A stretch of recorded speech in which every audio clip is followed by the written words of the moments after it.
नमस्कार दोस्तों, मेरा नाम जय कुमार तिवारी है। मेरे YouTube चैनल में आपका स्वागत है।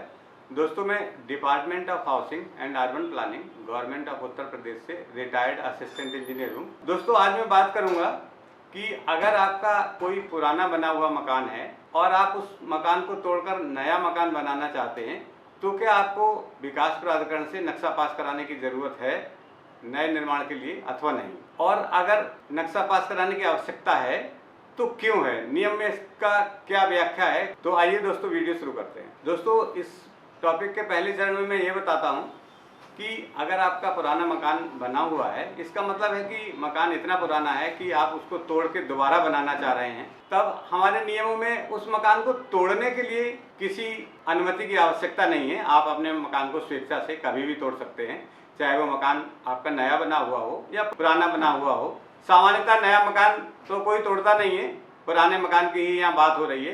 काफ़ी व्यूअर्स ने कमेंट करके भी ये पूछा था कि अगर हम पुराने मकान को तोड़कर उसी स्थान पर नया मकान बनाना चाह रहे हैं तो क्या हमें मानचित्र स्वीकृत कराने की आवश्यकता है या नहीं। दोस्तों, अब बात करते हैं नए मकान बनाने की। नए मकान बनाने के लिए आपको निश्चित रूप से मानचित्र स्वीकृत कराने की आवश्यकता है, और ये आवश्यकता क्यों है इसका कारण मैं बताता हूँ। दोस्तों, उत्तर प्रदेश नगर योजना और विकास अधिनियम 1973 के प्रावधानों के अंतर्गत किसी भी विकास क्षेत्र में, विकास क्षेत्र का मतलब हुआ विकास प्राधिकरण की सीमा के अंतर्गत, आवास विकास है उस परिस्थिति में उत्तर प्रदेश आवास एवं विकास परिषद की योजनाओं के अंतर्गत किसी भी निर्माण, विकास, पुनर्निर्माण, परिवर्तन या परिवर्धन के लिए आपको मानचित्र स्वीकृत कराने की आवश्यकता होती है।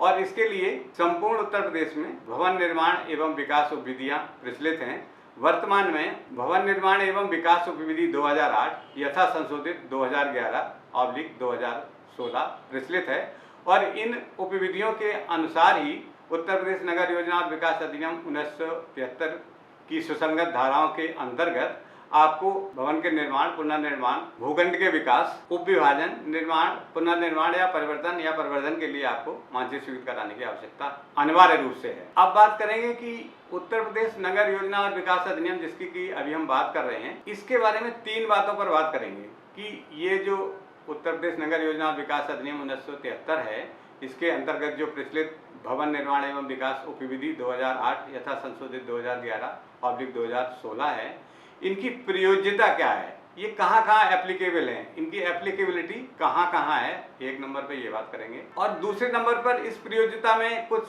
टेक्निकल वर्ड यूज हुए हैं जिनका नाम है विकास, पुनर्विकास, परिवर्तन या परिवर्धन। तो इन टेक्निकल शब्दों की व्याख्या बताएंगे कि इनका मतलब क्या है, आम आदमी इन शब्दों के बारे में क्या समझेगा। तो बात करते हैं प्रथम चरण में उत्तर प्रदेश नगर योजना और विकास अधिनियम 1973 के अंतर्गत जो भवन निर्माण एवं विकास उपविधियां बनाई गई हैं, उन उपविधियों की प्रयोज्यता क्या है, ये उपविधियां कहाँ कहाँ एप्लीकेबल हैं, ये समझते हैं।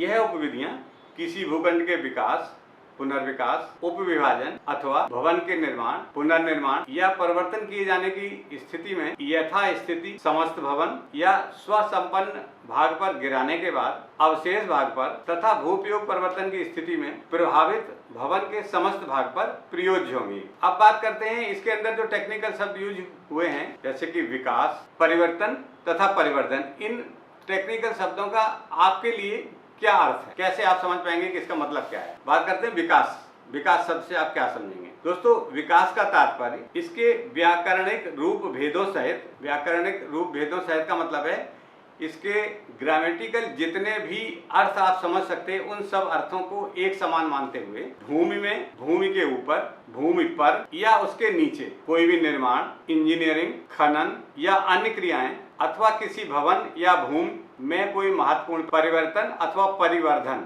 अल्टरेशन और एडिशन करने से अभिप्रेत है, और इसके अंतर्गत पुनर्विकास भी शामिल है। अर्थात अगर आप कोई एडिशन, अल्टरेशन करते हैं, चाहे वो उस जमीन के नीचे हो, जमीन के ऊपर हो, जमीन की सतह पे हो, खनन से संबंधित हो या निर्माण से संबंधित हो, या एक बार विकास किए जाने के उपरांत पुनः विकास करने की आवश्यकता हो, इन सब की जो परिभाषा है, इन सब कार्यों का जो अर्थ है वो विकास कार्यों से संबंधित है, ये इसकी परिभाषा है।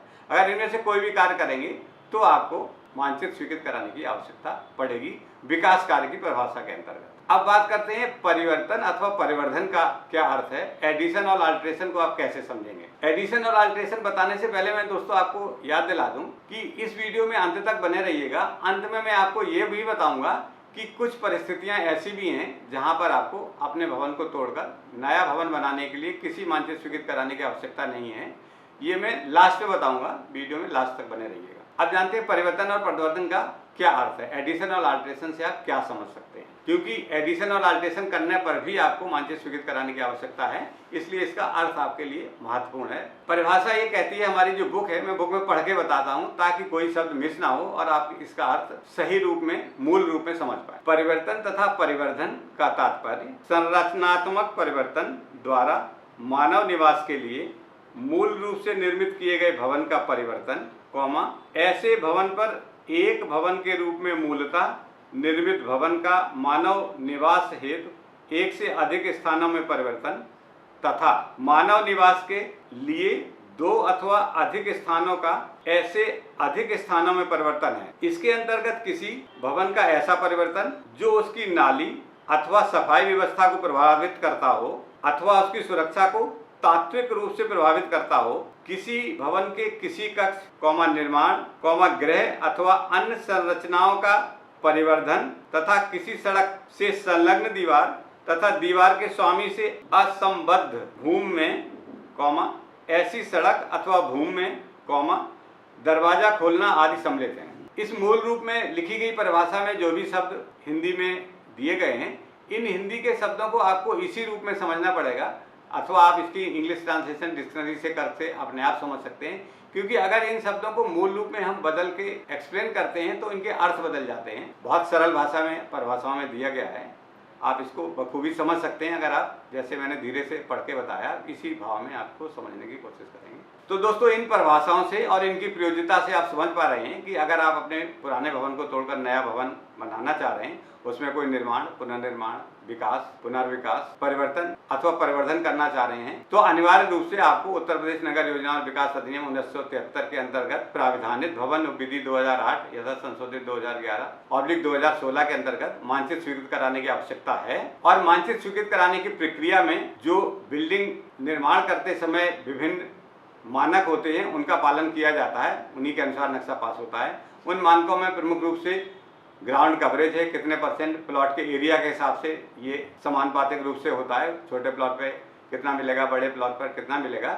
इसकी डिटेल जो टेबल है वो बिल्डिंग बायलॉज में दी हुई है, आप वहाँ से देख सकते हैं। अलग अलग उपयोग के अनुसार, आवासीय में अलग है, व्यवसायिक में अलग है, जितने भी भू उपयोग हैं सबके लिए अलग अलग ग्राउंड कवरेज दी हुई है अनुमान्यता के अनुसार। उसके बाद इसका FAR गवर्निंग फैक्टर है दूसरा, आप FAR भी बिल्डिंग बायलॉज से देख सकते हैं, किस उपयोग में किस भूखंड साइज के लिए कितना FAR अनुमान है। और तीसरी बात है कि भवन निर्माण की कुल कितनी मंजिलें आपको स्वीकृत की जा सकती हैं, ये गवर्निंग फैक्टर है। और चौथी बात है मुख्य रूप से पार्किंग एरिया भी इसमें छोड़ना पड़ता है। ये प्रमुख गवर्निंग फैक्टर्स हैं। दोस्तों, इसके लिए मैंने एक वीडियो भी बनाया हुआ है बिल्डिंग कंस्ट्रक्शन नॉर्म्स नाम से, जिनका मैं लिंक आई बटन में दे रहा हूँ, आप देख सकते हैं, जिसमें इन मानकों को व्याख्या के साथ बताया गया है कि अगर आप किसी भूखंड पर अपना मानचित्र स्वीकृत कराना चाहते हैं तो आपको मानकों का पालन किस अनुसार करना है, आप इस वीडियो में देख सकते हैं। दोस्तों, जैसा कि मैंने आपसे कहा था, अब मैं बताऊंगा उन भवन और भूखंडों के बारे में जहां पर आपको अपने पुराने मकान को तोड़कर नए भवन बनाने के लिए मानचित्र स्वीकृत कराने की आवश्यकता नहीं है। दोस्तों, बिल्डिंग बायलॉज में ये प्राविधान है कि जो हमारे पुराने निर्मित आवासीय क्षेत्र हैं, old and built up residential area जो हैं, उनमें निम्न 4 मानकों का पालन अगर आप करते हैं तो आपको अपने भवन को तोड़कर निर्माण करने में, पुनर्निर्माण करने में या जीर्णोद्धार करने के लिए मानचित्र स्वीकृत कराने की आवश्यकता नहीं है। अब वो कौन से 4 मानक हैं जिनका आपको पालन करना है, मैं बताता हूँ। नंबर 1, आपका भूखंड old and built up area में स्थित होना चाहिए, पुरानी और निर्मित क्षेत्र में स्थित होना चाहिए। नंबर 2, उस भूखंड का भूपयोग मूल रूप से महायोजना में आवासीय होना चाहिए। नंबर 3, आपका भूखंड मूल रूप से 100 वर्ग मीटर से अधिक क्षेत्रफल का नहीं होना चाहिए, मतलब किसी बड़े भूखंड के टुकड़े कर छोटा करके उसको 100 वर्ग मीटर किया गया हो तो वो इस श्रेणी में नहीं आएगा। मूल रूप से भूखंड कुल 100 वर्ग मीटर तक क्षेत्रफल का ही होना चाहिए। और नंबर 4 है कि अगर आप उस पर निर्माण करते हैं तो बिल्डिंग बायलॉज और महायोजना में जो हमारे मानक हैं सेटबैक और एफआर के, उनका आपको पालन करना पड़ेगा। और जो रिक्वायर्ड सेटबैक हैं आपके 100 वर्ग मीटर तक के भूखंडों के बिल्डिंग बायलॉज में निर्मित क्षेत्र के लिए, वो सेटबैक भी आपको निर्माण करते समय छोड़ने पड़ेंगे। इन 4 बातों का अगर आप पालन करते हैं तो आपको अपने पुराने मकान को तोड़कर नए भवन के निर्माण करने के लिए मानचित्र स्वीकृत कराने की आवश्यकता नहीं है। दोस्तों, जिन भूखंडों के लिए 100 वर्ग मीटर तक के लिए आपको मानचित्र स्वीकृत कराने की आवश्यकता नहीं है, इस वीडियो का लिंक भी मैं आई बटन में दे रहा हूं, आप वहां से देख सकते हैं। दोस्तों, ये वीडियो यही समाप्त होता है। अगले वीडियो में किसी महत्वपूर्ण टॉपिक पर फिर आपसे बात करेंगे। नमस्कार।